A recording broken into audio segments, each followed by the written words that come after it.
You are listening to Something Rather Than Nothing. Creator and host, Ken Vellante. Editor and producer, Peter Bauer. Hello, listeners of Something Rather Than Nothing. This is Ken Vellante. This week we have an episode with Jason Mayoh. Really excited for this interview. Author of Tales of Rocky Point Park, famous amusement park, long-lived, now defunct in the mid-90s, Warwick, Rhode Island. Great chat with him coming up. Wanted to talk about the program itself, the podcast itself. Very happy to be at over 2,750 downloads for the podcast. Really appreciate the support and your interest in philosophy and art and interesting people, which I think that the program has. The Facebook page, which is Something Rather Than Nothing podcast, with over 200 fans, and a super popular episode with the incredible artist Vanessa Stockard. It's been downloaded over 200 times, and she's quite the artist if you haven't checked her out, but definitely the most popular episode. We got Jason coming up, but I wanted to chat about some other upcoming guests. We got a few. Mishka Shubaly, a author, musician, comedian, he does a lot of things.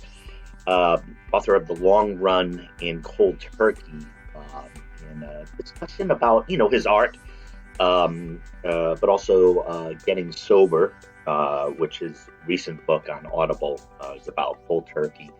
So we're gonna have a good discussion about that. Art, sobriety, the art lifestyle.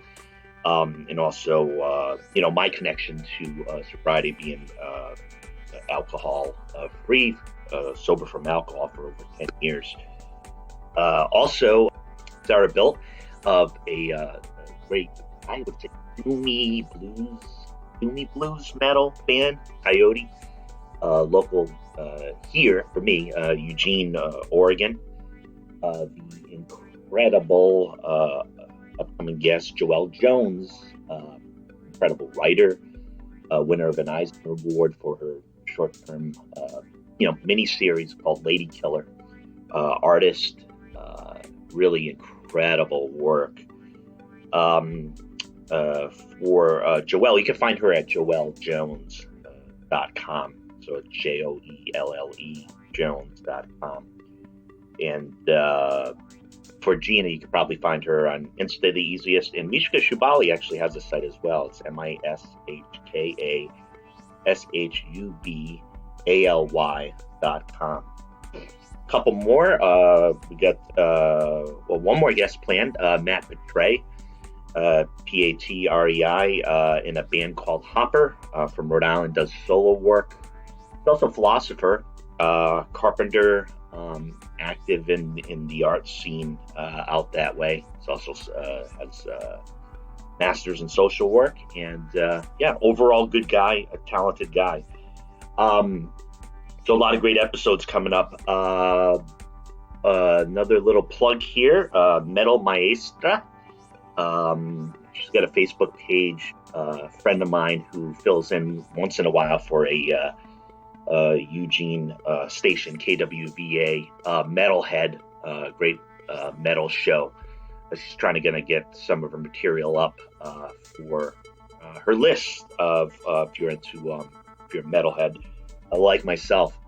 I'm going to ask you if you have the chance to rate the podcast on iTunes. Probably is the easiest way or the most visible way. Subscribe to the podcast. The podcast itself, its website is somethingratherthannothing.podbean.com. You can comment there. That's the source material through the Podbean of the page of the podcast. If you could rate the episodes or the program itself highly, or as you see fit, would love for you to do that. So yeah, got a lot of great material in very complex, difficult times. I hope everybody who's listening to this is doing okay, adjusting, surviving the health hazard of life in a pandemic, both mental and physical health. I hope the programs themselves are of interest and help us think about art and think about what we're doing in life as we experience these difficult times. I want to thank everybody who listens for your support and hope you enjoy the ample content that will be coming out over the next couple weeks. Thanks so much for listening. This is Ken Vellante with Come with your family. Come with your friends. That's the Rocky Point tradition, 'cause it's summertime again. Rocky Point is so exciting. Rocky Point, where you could come alive. Rocky Point, you're all invited to share our summertime. Rocky Point. Well, yeah, before we get started, I just wanted to, I remember your name from probably MySpace, right? So you had got maybe some comics from me back in the day, right? Very likely. When I saw, given the date, now you had done the comics. Well, it's going back a little while, right? 2008. Oh man, yeah, sure. That would probably been the only way, to kind of come in contact with something. I was in Wisconsin at the time. Yeah. Yes, I definitely remember. Wow. Yeah, and I had that for a bit. I kept track of it. I sent, a copy to my parents and stuff. Everybody loves this stuff. Yeah. I'm sure people gobbled it up in Rhode Island for a bit there. But yeah, wow, good call. MySpace. I still think it exists. I think it's out there. I think it exists. Yeah, that goes back. That place is now. You put out the individual comics was about 10, 12 years ago, maybe. Yeah, 12 years ago, and then, well, I don't know if are we rolling now or you just? Yeah, roll. We're rolling. Let's go. Yeah. No, yeah. In 2008, we there was a friend of mine that owns a comic store here in Rhode Island. And I was just getting out of Rhode Island College, and I really wanted to try to put something out into the world. So my buddy had suggested a Rhode Island comic, and we did an anthology that was called Fib. And it was all stories about Providence. And then came to the second issue, and all the other artists had kind of lost their interest. But my friend had suggested Rocky Point, which was the amusement park here in Rhode Island, and I hadn't thought about it for years. So I was just really inspired to – it's hard to explain to people that haven't grown up in Rhode Island, but if you can picture your own childhood amusement park and then, you don't think of that place for 10, 15 years, and then you see pictures of what it turned into, and it was just this sort of abandoned sort of Stephen King landscape. Yeah, and we're talking with Jason Mayoh from Rhode Island, and we're going to be talking about his art and his creativity. One of the big things that brought me to him is Tales of Rocky Point. Tales of Rocky Point Park. They were released as individual comics, beautifully done, collected in a volume by the same name, and then a documentary a few years ago around a really famous park that had been around for such a long time in Rhode Island since, Jason, was about the mid-19th century, 1850 or so? Right around there. It was actually 1847, and before it closed down, it was considered the second oldest amusement park in the country. And then it closed in the 90s.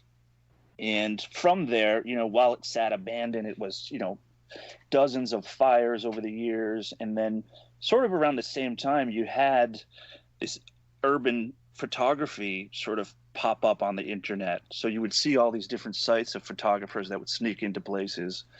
And one of them, from multiple photographers, Rocky Point was a choice of breaking in and then sort of capturing the decay.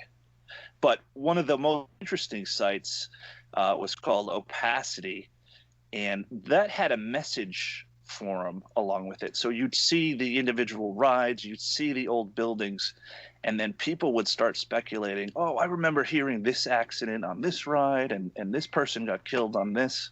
And that sort of sparked my creativity to try to search down the legends behind these. Yeah, and it was just an incredible.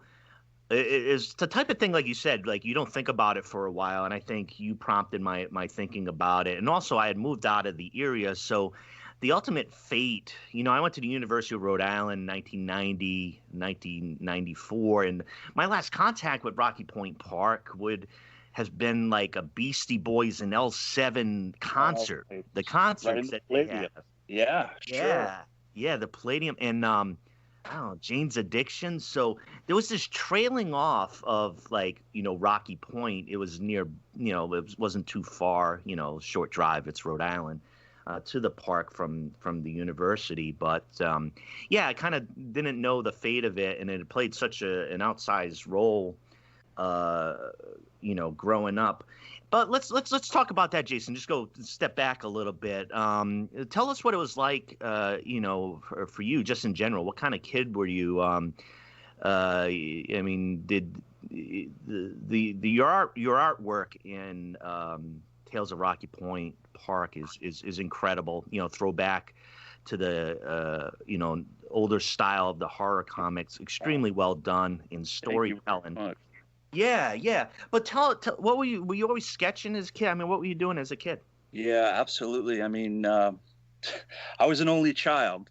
My parents had me when they were pretty young, and they were both artists. My dad went to RISD, and he sort of got some recognition in Providence. But from the moment I can remember, I remember being in like a preschool, and while all the other kids were coloring, I took a piece of paper and copied the coloring page just to, I don't know why, I just wanted to draw it as opposed to color it. But yeah, then, I don't know, my generation was like, with toys, it was Return of the Jedi, He-Man, G.I. Joe, Transformers. So, I mean, I was creating these storylines by myself in my room with these toys. But at the same time, it was constantly drawing.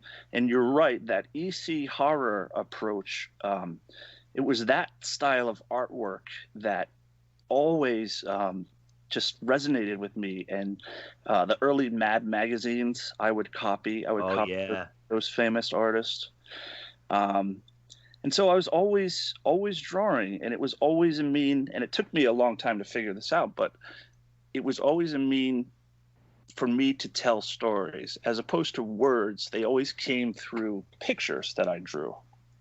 And my real big break, I think it was around 12, and there was a late night horror host here in Rhode Island, in New England, actually. It was on Fox 64. I don't know if you remember this, but it was called Sure.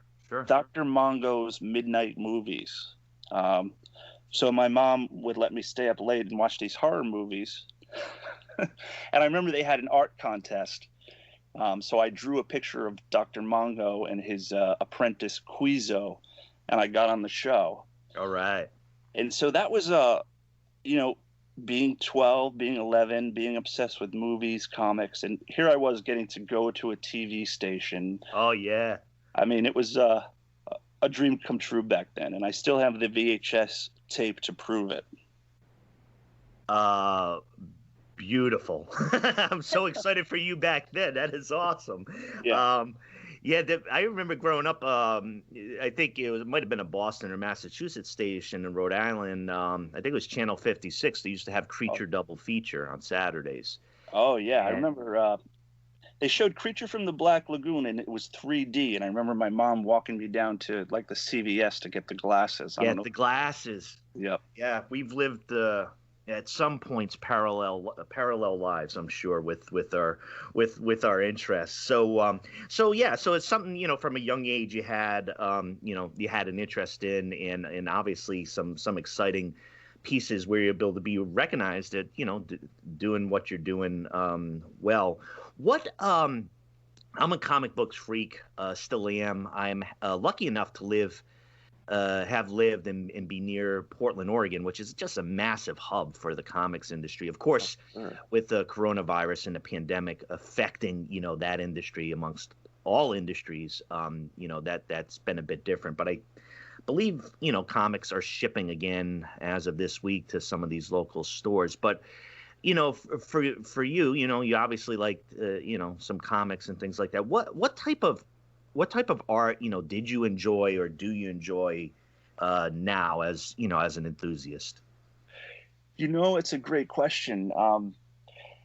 It's tough for me to say. I keep looking back to that older work.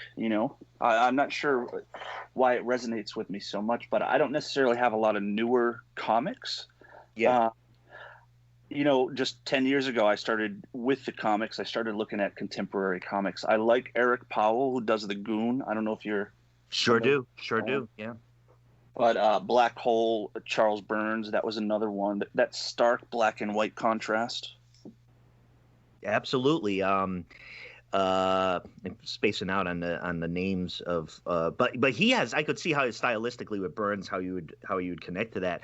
So, and I very much share what you're talking about. Sure, there's a lot of new comics. Industry's different. It's going to be smaller and then probably hopefully grow back up again. But those classic reprints of those 50s comics, or even Marvel and DC had their haunted series, Ripley's Believe It or Not. That style has never, it's been continued throughout, and I think a lot of publishers have done a great job with reprints or higher quality content. And I think it's fun when you look at those, because I think on the outside, if you're not into comics, you might look at those as being kind of like hokey and strange.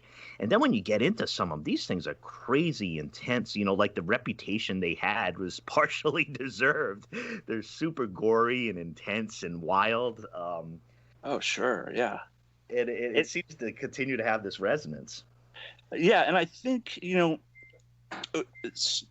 going back, I'm just thinking, you brought up a lot of memories when you're talking about my childhood. For me, it was always sort of comics and movies. So it was always sort of walking that line of storytelling. It really goes back to that.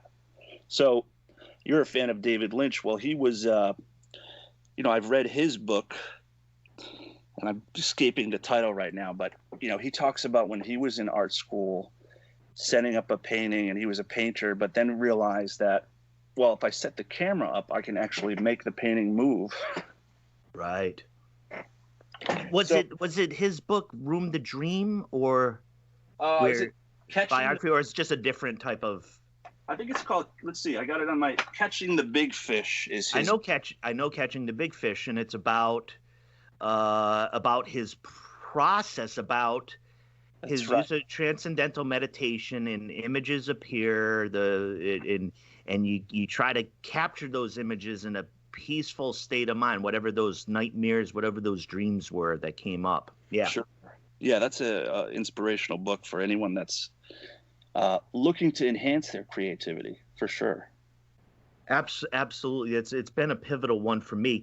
The book that I had mentioned, we'll geek out for a second on David Lynch. The book I had mentioned, Room to Dream, is very unique and absolutely darkly hilarious at times, because he allows somebody to do his biography, and I forget the author's name, her name, but after each chapter that she writes, he responds to it. So it's like this biography where it's like she writes something, she gets to write that, and then he responds to it with a non sequitur anecdote or a counterpoint, or like, you didn't get it quite exactly right, this is what happened. Well, I gotta check that out.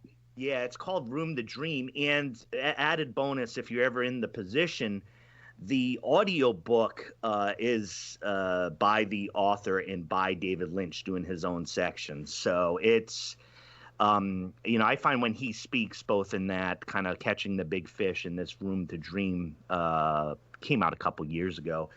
There's so much wisdom. There's so much art process stuff that I found it to be a good guide, and I'm glad you've connected some into that. What is Jason, what is art? It's a big question. To me, I mean, I think, it's a big question. It's sort of it's an expression of your innermost feelings, I think. And to me, art can come in the form of, like I said, film, movies, music. It's an expression of the truest form, and creativity is really important to me. And sometimes it can be a little bit of a curse because anyone that's an artist will know that, there's something inside us that compels us to create. And whether it's a comic book, whether it's a script, whether it's a film, you just have to get it out of you and into physical reality. So if you've got daily chores, if you've got kids, if you're an artist, you've still got that deep burning passion to express yourself in the creative, motif that you choose. Yeah, I in a lot of the interviews I've done, there's a lot of times it isn't a question of like whether to do it. There's this kind of like intense need. I say it's like breathing for certain people. It's like how much for an artist, how much is it like to do art for them to be able to breathe, right? Yeah. And I think in whether in the change in the world in the pandemic, whether that's opened up the ability to breathe and to do your art, or if it stifles it, I think it's been a huge impact on artists, being close to them and experiencing some of those things. I think you're myself. And I think it could be different depending on it's at one point we looked at it as sort of, well, we got a lot of downtime to sort of catch up on projects, but when the world is sort of tipped upside down for everyone, it's kind of tough to concentrate on creativity. So it's been a battle these past few months a little bit. Yeah. Well, I'm glad we're talking now. Rocky Point. We can't leave Rocky Point too far from our field of vision here. Again, folks, Jason Mayoh, in just talking about his creative process, he did Tales of Rocky Point Park. And for many people in the New England area, there's going to be, kind of a cool, interesting, nostalgic piece. But, I know Jason, just in looking, having, really enjoyed the graphic novel and the documentary, just noticing that there's different parts to this story. When you're talking about the abandoned, people seeing Rocky Point, kind of vandalized and stuff like that, which, an empty space and growing up in Rhode Island, that people are going to monkey around, light things on fire. I remember growing up as a kid and even, adults, it's just this kind of mayhem. But, I'm fascinated by abandoned photography. So like I've really hooked into seeing those images and kind of what they evoke. But Rocky Point was the hub, the place. And I remember walking around a lot of the urban legends, the stories, the accidents, the ghosts of the park. These were active things that if you walked around the park, you ended up with the stories that show up in your graphic novel. It was around. Yeah, that's just it. I mean, I remember being on the Skyliner ride, which is very similar to a ski lift for people that haven't been on it. But I remember being on it with my cousin and him saying, hey, I heard that this guy got killed on this ride. And, we didn't have the internet back then. So sure enough, when I started the comic and I started thinking about all these rumors and everything, I went down to the Providence Library, researched it. And when you look at it as a whole, I'd say probably 80% of the rumors were true. And the fact that it had been open since 1847,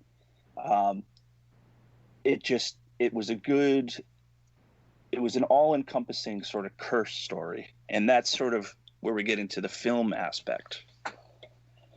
What in the Skyliner is the one I remember, again, like you mentioned, thanks, this ski lift. Yeah. There's always the deer at the end of the ski lift up towards the highest part to jump off the small fall, right? Yeah. Dangerous jumping off the rides, but the haunted house and everything, the House of Horrors, what that evoked, and the unlucky flume log, and of course the flume was just a fantastically popular ride, and folks might be familiar with flume rides, but you're in the kind of floating along on the log, the makeshift log, and you go down a huge splash, huge high point down into a splash. And I remember hanging out near the splash area in order to get some relief from that New England summer, right? Oh, of course. And so one thing I don't want to forget to ask in this is, these rides, popular, some were cursed, a lot of stories around them. Were you able to ever track down where some of these ended up, and did some of the legends continue? And I'm talking about the rides and the pieces of the park. Well, that's very interesting. Well, what was cool? It was like working on the comic, the park was still there in ruins. So, like the House of Horrors, for example, all of those ride cars that had the famous monsters painted on them were left inside. At the time in 1995, there was an auction, and supposedly it sold for $1,000. Now, there was a flume log number 13 that was left inside the Shore Dinner Hall long after the flume had been sold to the Philippines. So I had contacted the city of Warwick at the time to salvage these pieces, whatever they could. So they're currently in the city of Warwick's either lumber yard or storage yard, but we've gotten them out a couple of times now. We've had some museum exhibits in Warwick, so we've been able to display them. The only thing that I haven't been able to track down is the legendary Viking statue, which used to be essentially the mascot for the House of Horrors. Yeah, tell us about the Viking. Viking's big. The Viking was installed in the haunted house. It was called the Castle of Terror originally, and it was inside, and your car would go by it and actually hit into it. Now, there was a lot of rumors that there was a kid that was scalped, and so they had to move the Viking outside of the ride. So it was actually outside of the House of Horrors on the second level. Now, there were several other rumors of a death on the House of Horrors, and mysteriously in the 80s, the Viking disappeared. Well, in the comic, I've used the Viking as sort of a curse motif and the mascot. I don't know where it actually wound up, but one of the buildings that burnt down, I think it was the Cliff House, I had got a MySpace message from an old employee that said that was the last place that they saw the Viking, in the basement, and that's the building that burnt down last. Dang. Well, that could have been and listeners, anybody knows about any information regarding the Viking of Rocky Point Park, we'd love to know. Do you think it might have disappeared there, right? Maybe. It could have, or the other weird urban legend that we heard about was called the ride graveyard. So whenever a ride broke down, and this was in the 60s and 70s, as opposed to hauling it away or trying to sell it, well, it was much easier for them to bury it off in the side of the woods. So it could very well be buried on the property, which after the film was released, the city of Warwick paved over that certain section of the woods. Cover up. That's a typical Rhode Island cover up right there. That's a typical Rhode Island one. It's too transparent. But I'm glad you brought it up, and I'm glad you got a chance to check out the film because, like I said earlier, for me, my favorite art has always been storytelling. So I think I might have done the comic because it was my easiest way of telling stories. And then once the comic came out, because I got a reputation for being the Rocky Point guy, what happened was a lot of this old film footage started popping up, and people were very willing to share it with me. And before I knew it, I actually had hours worth of old footage, and even some of the accidents that I drew in the comic book, I found footage of, which is life imitating art. It was very surreal. Wow. And now there's a Skyliner bumper sticker out here in Oregon. So if anybody, I got that on the car, and if anybody recognizes that, we're going to be chatting, car to car on the freeway, I-5. Oh, that's awesome. Oh yeah, it's a work with a lot of resonance, and I'm really glad you captured a lot of these tales, and I'm sure when you were working on this, tell me what it's like. There's one question I wanted to ask. What was it like for you as a filmmaker, and you're going to talk to a wide array of people about something that, for me, it seems like was, when they had an opportunity to tell those stories, there was a lot of positive energy. There was a lot of, you could see people thinking back as they're talking. What was that experience like, talking to all those folks, connecting back to, their childhood for the most part?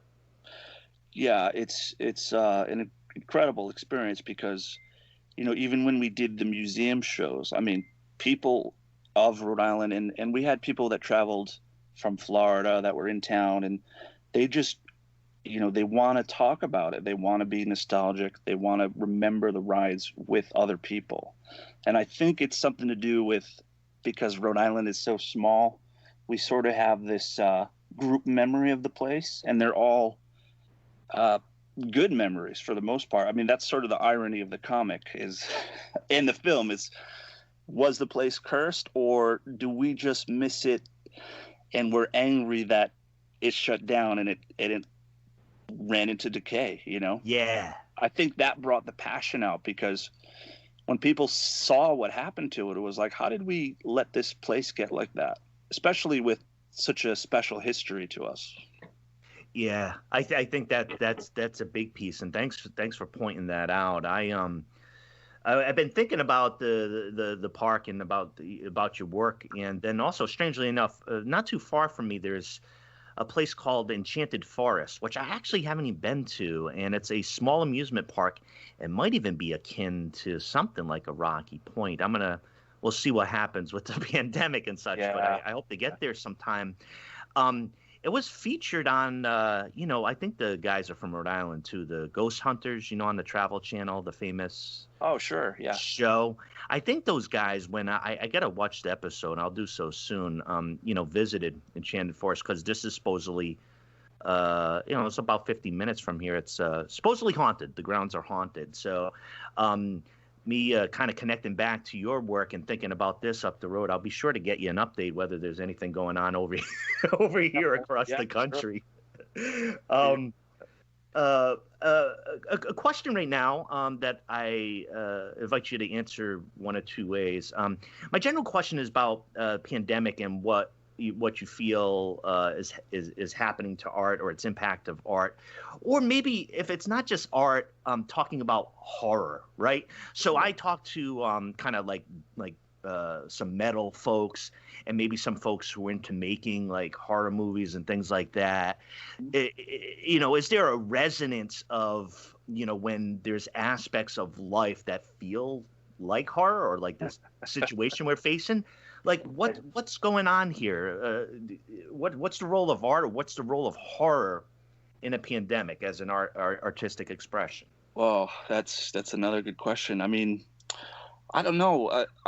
I always loved horror growing up, and I had an aunt that, told my mom she was worried that I was going to be a serial killer, but it wasn't. Of course, it wasn't because I loved hurting people or death or anything like that. And I think ultimately it was an escape from the real horrors of life. So I was sort of channeling my own fears and escaping them through this fictional fear. So flash forward to now, it's like, oof, I don't know what to think, honestly. And I'm in my little basement studio now that I've been able to set up during the pandemic because I was upstairs. But I haven't been able to quite focus, so it's scary. I mean, I don't know. And I think the fact that I have some little ones, I've got a 3-year-old and a 5-year-old, so Sure. I've tried to put any fear out of my mind. But what are your thoughts on it? I want to know what Ken's thoughts are. Oh, well, that's you can turn the tables. I found, I've asked this question of guests, but also for me, I have found that for me, I've been positively positioned to be able to do art, and I think, I work as a labor rep, so I work this absolutely completely insane, baffling job that I enjoy and that I'm very good at. But I've only started to develop more of a deliberately artistic component to what I do through the podcast, conversations and collaborating with you and others in creating this, but also with painting, in short writing that I do, and with photography. And I found that being home for me, where a lot of times late hours and things like that kind of take me away from home, I've enjoyed being home and Sure. and present and be able to do these things for quite some time. My big thing that I've encountered in talking to other artists, so I think for me, I've been able to create. It's helped me. At times, it's stifling. I've been worried about folks who are artistic types, where some move into it and kind of keep going and doing, just do their thing and maybe a little bit of extra time. But other folks are like, holy shit, the fucking world is collapsing. Like, people are dying. Like, Yeah. when can I ever go out again? And let's just say their artistic craft is compromised in that. Yeah, I think I'm in that feeling. Yeah, I think I'm somewhere in the middle where I'm sort of waiting to see what's going to happen, but certainly the uncertainty of the future, it's scary, But I think the other thing too, we brought up work, and I feel very fortunate that I'm able to create art and to draw for my job. So maybe there's a little bit of this home time is a little bit of time off for me, and I'll get back into it. You know what I mean? Yeah, I think it's impacted folks in different ways, and part of the thing is, like, even with the podcast itself, I never felt like any desire to like kind of like put it on mothballs or anything, because it's like I have freedom in doing it. I enjoy talking to interesting people. It's a blast. I think people enjoy it, but all that is like, you ask the question. It's a philosophy like podcast, so you ask questions, and I ask, like, why the fuck am I doing a podcast in the pandemic? Like, it's like, it's fine for me to do. It's fine for us to do, but like that fundamental question, kind of lingers. Like, what are we supposed to do with our time right now? Because things have changed radically. So, well, I think you're making the best of it, man. I think you're supposed to be doing this podcast during this. Thanks. So yeah, and it's one of the things in talking to artists and just seeing how they're processing through this. And I always thought, like, my interesting thing, and maybe you'll see it in a couple episodes coming up, is things like music, right? Like, if you play dark music, if like you're into doom metal, like I have a couple guests coming up where I'm going to want to talk to them and being like, the doom feels less abstract now, or the sound of doom feels. Yeah. Do you still they're probably going to listen to the Grateful Dead now. No, they're gonna go for the Grateful Dead. You're absolutely right. All the metalheads are gonna kind of finally go down that track of just chill out. Got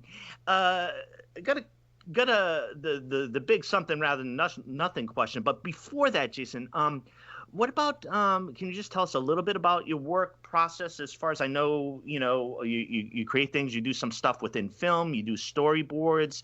I don't understand exactly the storyboards and things like that. Can you just kind of say a little bit about some of that creative work you've done? Yeah, absolutely. Well, like I said, I mean, drawing with pictures, writing with pictures was always what I was after. And after I had put the comic books out, I had been working in film in New England. And from there, I had that comic book as a portfolio piece to show different directors that came to town. So Something that a storyboard artist does is work directly with the filmmakers, being the director, the producer, the cinematographer, and they're actually drawing out scenes from the script. So it's always different. Sometimes the director will do little stick figures, and if you can picture it in your head, it's almost like seeing a film how you would see it on the screen in an edit line. So one of the biggest films that I had the opportunity to work on was The Town, and the director was Ben Affleck. So got to work with him for 3 months. I have about 5 binders of the whole film. So essentially, if you've ever seen a behind-the-scenes featurette, you'll see the little picture, the drawing, the storyboard in the left-hand corner of the screen. Oh, wonderful. Okay. That's actually, they use it as a roadmap to, first of all, flesh out anything that they don't want to shoot and really whittle down that sequence so that when they get to the location, they've got it all on paper. And as opposed to a comic book, it's got to be drawn really fast. So, there's no inking. It's really just sort of loose sketches. And the same goes for, drawing at home, or I try to think of it, just like I said, different editing. So if you're using an editing, if you've got all this video footage, you're sort of piecing together in a story form where those shots go. I don't know if that explains things. Yeah, it does, and I want to give the listeners a little bit of a connection to that, and with film and kind of like visual representation. I picked up on the pieces and the components of you as an artist. I mean, you're talking about storytelling. You're talking about like your art style in a way to do your storytelling with graphic novels, and just seeing that connection to with film and images of how do you tell the story and give folks the feel for what you would see. You're successful in that in Tales of Rocky Point Park. You have to be successful in that to convey the feeling of that era, to the aesthetics of what's going around, what Rocky Point looked like, and you're successful in doing that. And I think that's the piece. When you do that and represent it and tell that story, folks can connect to it. Rocky Point for Rhode Islanders and New Englanders, but also folks everywhere. They go in an amusement park when you're a kid is, I don't know what it's still like for kids, but for me, even right now, it's like one of the best days of the year, no matter what. Yeah, and I got to tell you that one of the most rewarding things about producing that book, it's and I've had numerous kids over the years that are now adults, believe it or not, never got to experience the park when it was open, but somehow through the illustrations and the information just sort of became obsessed with the place. And to me, that's above any sort of monetary compensation. I mean, that's the ultimate reward, to be appreciated and have your art be appreciated. Yeah, that's a huge connection for folks to be able to move into that particular world, that particular time. And Rocky Point itself just subject to so many. I'm just watching it. Being from Pawtucket, Rhode Island, just seeing it right on the water, and hurricane, flood, fire. Yeah. It's like it just being around for long enough. There's like just those incredible build it back up, and here's the next iteration of Rocky Point. And I think it's pretty cool that there's pieces of it that are still out there. And of course, why not, that the mystery is going to continue about where some other pieces are. It kind of there's a little bit of a investigation still to happen, or keeping your eyes on the on the internet for the Vikings showing up somewhere across the world. Well, yeah, and the other positive too is I think because of the public, there was another film when the comic came out called You Must Be This Tall, and then there was the comic books, and then the adaptation, and then the city and the state finally acquired that land back and were able to clean it up. So it is an open space park now, and they've got little informational signs as to say, well, the House of Horrors stood here. And a lot of the text is actually from the comic book, so you can go and read the urban legends now if you take a trip back here. Yeah, I didn't see those signs. I know I just a few years ago, I was over near the grounds, and it had shifted over. I forget what access was like. I think it was just a time of the year where it was just too freaking cold out. So I saw some of the main highlights, and but it was a few years ago, so I'm not sure what stage it was at. But definitely when I make my way back over there, take a look at that. Talking with Jason Mayoh, talking about Rocky Point, his creative process. Jason, the big question: why is there something rather than nothing? That's sort of the existential question, right? Yep. For me, creating something is the goal. It's that creative curse. When you can create something out of nothing, you've given art to the people, essentially. Yeah, I like that. Before I give you a little bit of information to listeners about where to find your work, got an upcoming guest, Joelle Jones, who won an Eisner Award within comics for a comic that I think you like if you haven't encountered, called Lady Killer.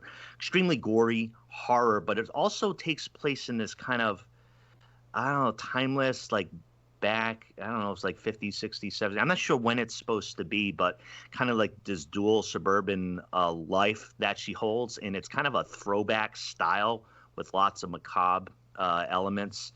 So, yeah, Joelle Jones, you're going to probably want to catch that episode because she's quite the kick. And I think you'll dig the aesthetic of Joelle Jones. Sounds great.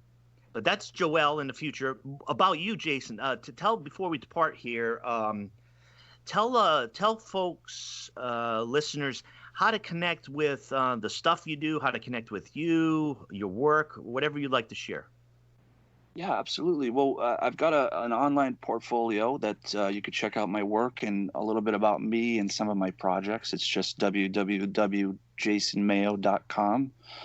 And then if you're interested in the Rocky Point stuff, you can also check out talesofrockypointpark.com. Thanks for those. And Jason, I have to tell you, it's been a blast talking to you. I'm super excited about this program, about the work that you do. Thank you for the time and all the countless hours you put into it, because I know for myself and a lot of people who come in contact with it, it is there's a nice emotional resonance. There's this kind of, the bizarre curiosity or whatever component it is that you put out there. It's a real joy to connect with, and I hope we get a chance, maybe in the near future to chat again and maybe explore some more of these themes and talk about what you're up to. But wanted to give you deep thanks for joining the podcast program and spending some time here. Oh, Ken, thank you very much, and thank you very much for what you do. And if I could just say, let's everyone try to just stay positive and see what happens next, and not let the horrors of the world affect our creativity. Hey, thanks, brother. I couldn't have said it better than myself. Jason Mayoh, great pleasure. Thanks again. Take care. See ya. Bye-bye.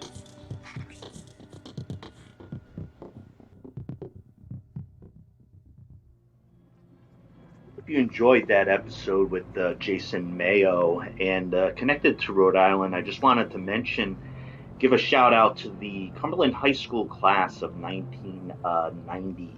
That was my graduating class in Northern Rhode Island, and they've done a great job fundraising amongst the class for the Northern Rhode Island Food Pantry. And I'm going to give you that website right now. It's nrifoodpantry.org.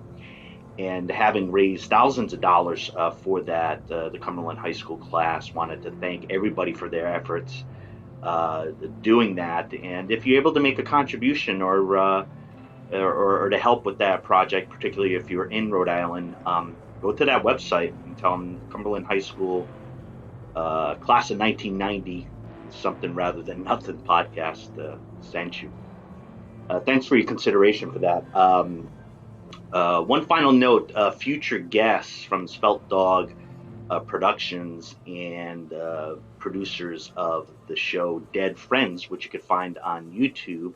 Paige Henderson and Nicole Murray will be on an upcoming episode, and really excited to talk to them and their close collaboration, as well as discussing the art of acting and work on their series, and have a great bit of a table read where they can do a scene or two from the series. So keep your eyes peeled for that. Paige Henderson and Nicole Murray, and again their YouTube show, Dead Friends, which I've seen every episode, and it's a lot of fun and very, very well done. I think you'd enjoy your time moving through those short episodes.